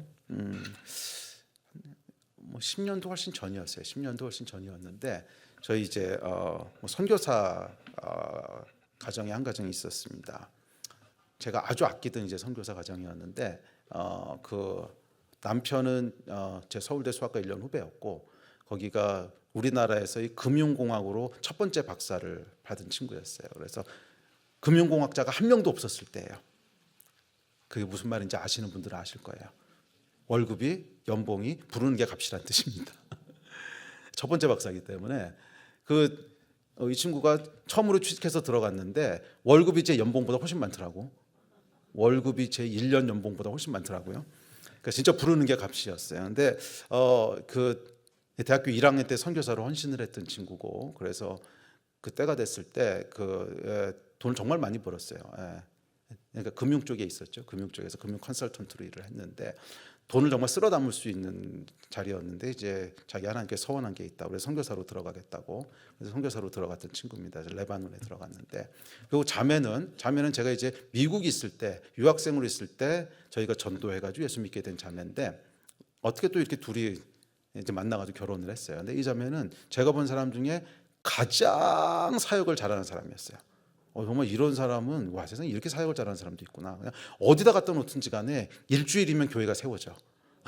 사람 데려다 전도하고 데려다 먹이고 그래서 집에다 재우고 뭐 그러면서 일주일은 좀 과장인데 한 달만 있으면 약간 소그룹이 만들어지고 막 그러는 정말 사역을 잘하는 제가 너무너무 아꼈던 사람들인데 약간 선교사로 들어갔습니다. 선교사로 들어갔는데 들어가서 1, 2년 지나고 나서 이 암에 걸린 거예요. 자매가.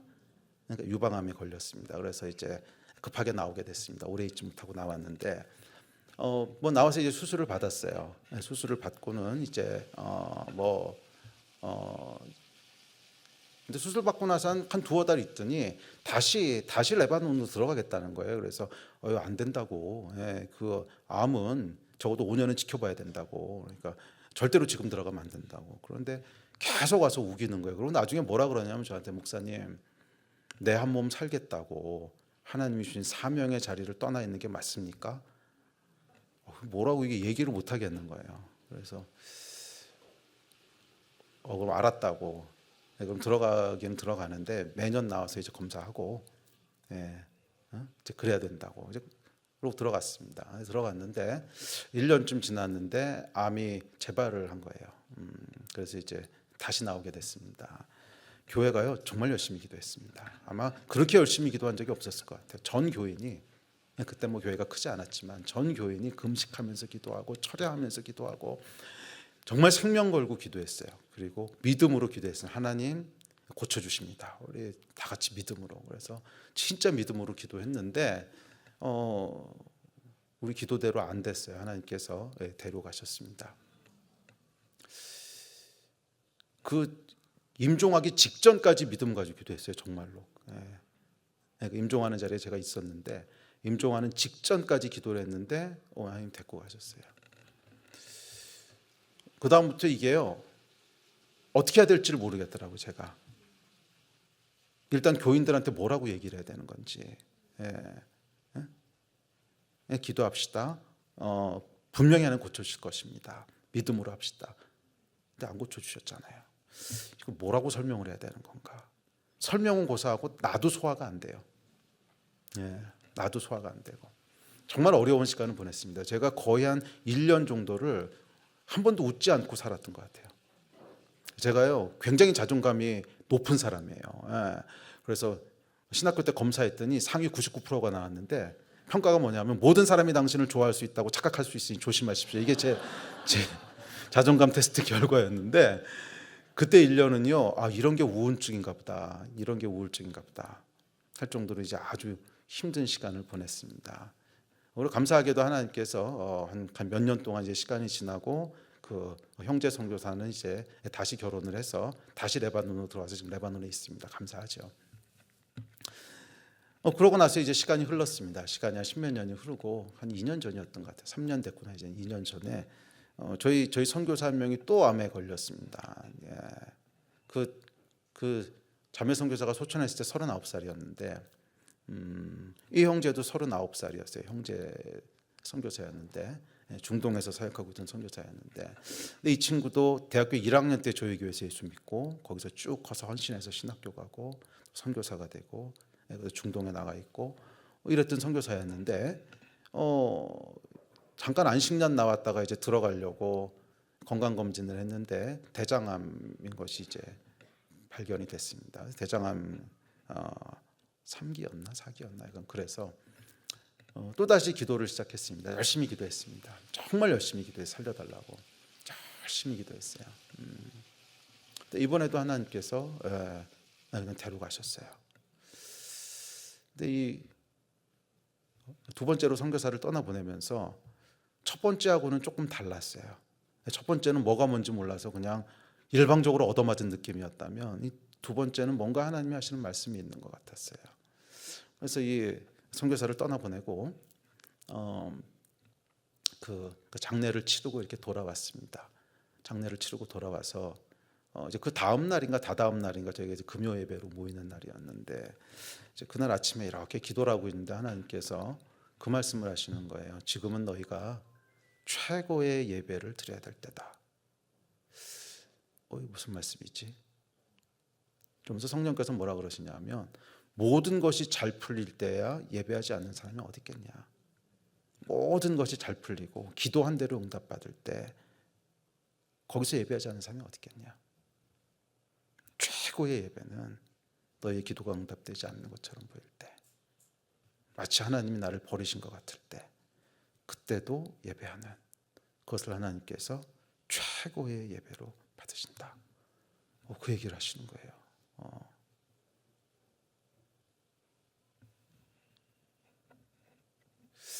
여러분 사람이 말이에요. 혼의 기능과 영의 기능이 다릅니다. 혼의 기능은 뭐냐 하면 왜를 물어보는 거예요. 왜? Why? 그런데 영은요 그냥 믿는 거예요.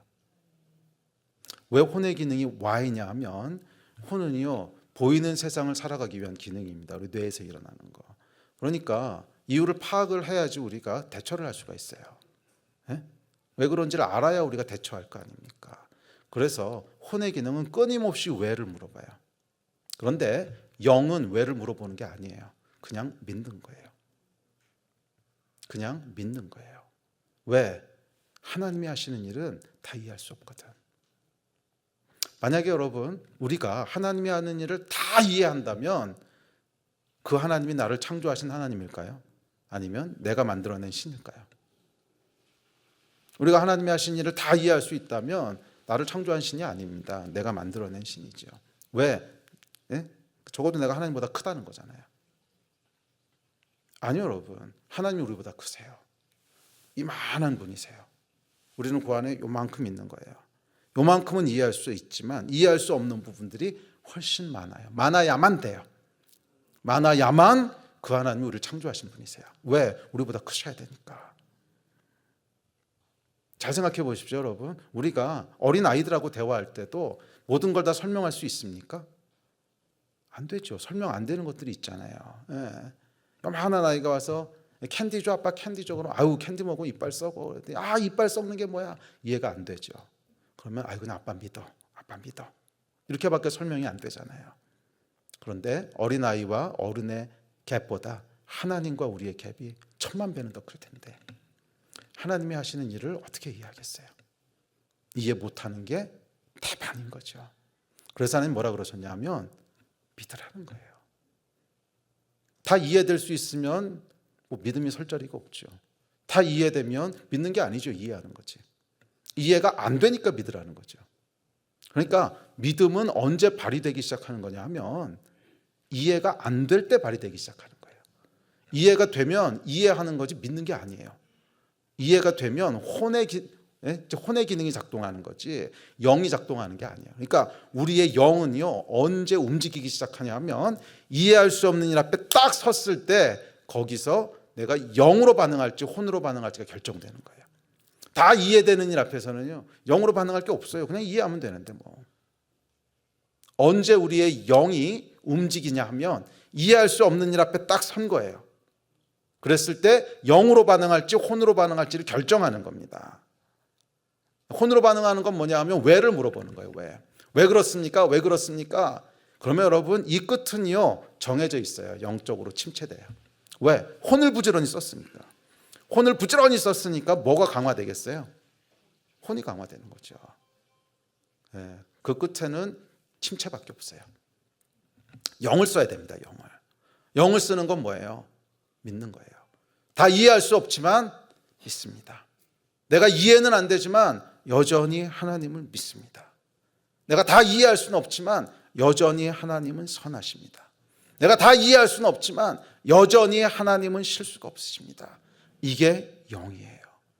이게 믿음이에요. 그러니까 믿음이라고 하는 건 믿습니다 하는 믿음이 아니라 하나님에 대한 신뢰예요. 신뢰. 보이는 게 없어도 이해가 안 돼도 여전히 하나님 선하십니다.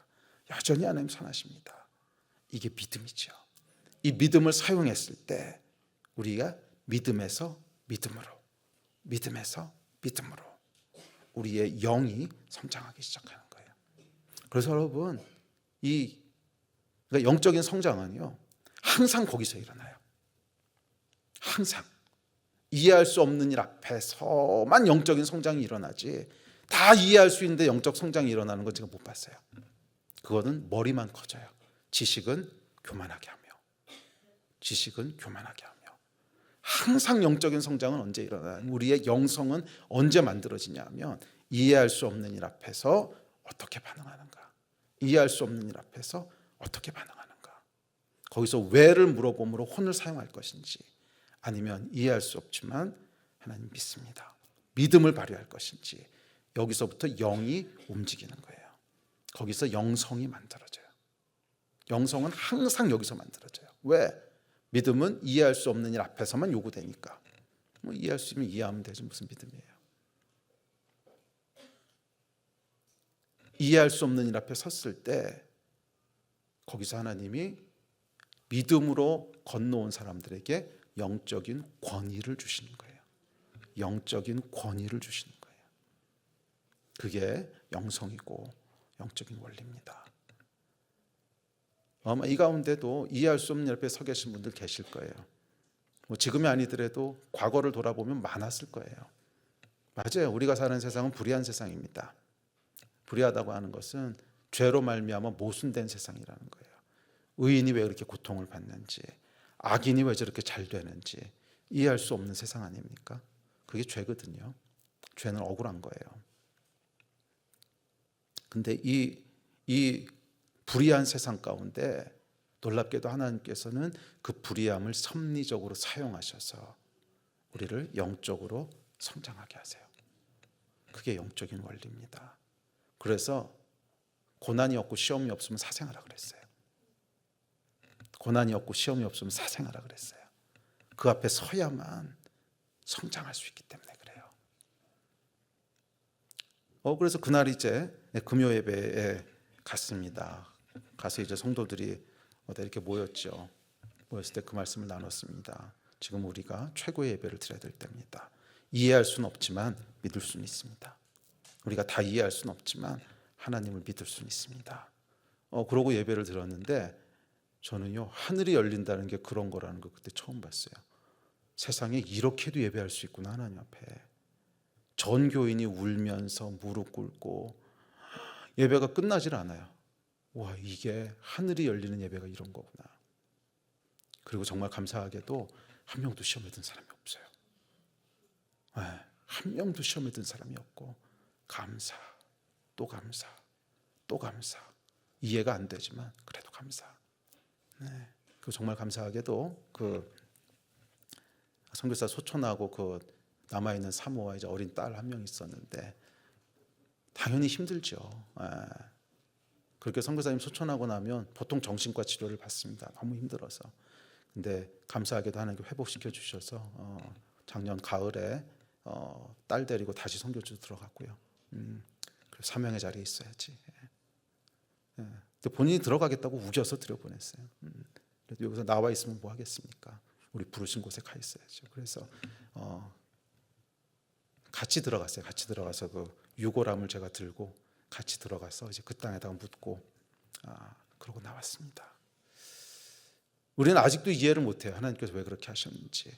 하지만 신뢰는 해요.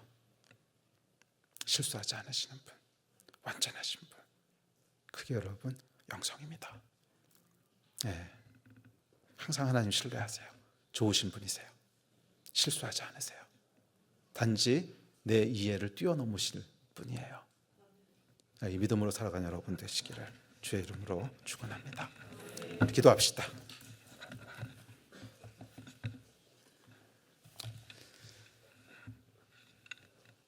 하나님 참으로 감사합니다. 저희가 다 이해할 수 없는 죄로 말미암아 타락하고 불의하고 모순된 그런 세상을 살아갑니다. 그러나 한 가지 신뢰하는 것은 주님 실수가 없으신 분이시고 주님 완전하신 분이시고 주님 선하신 분이라는 사실입니다.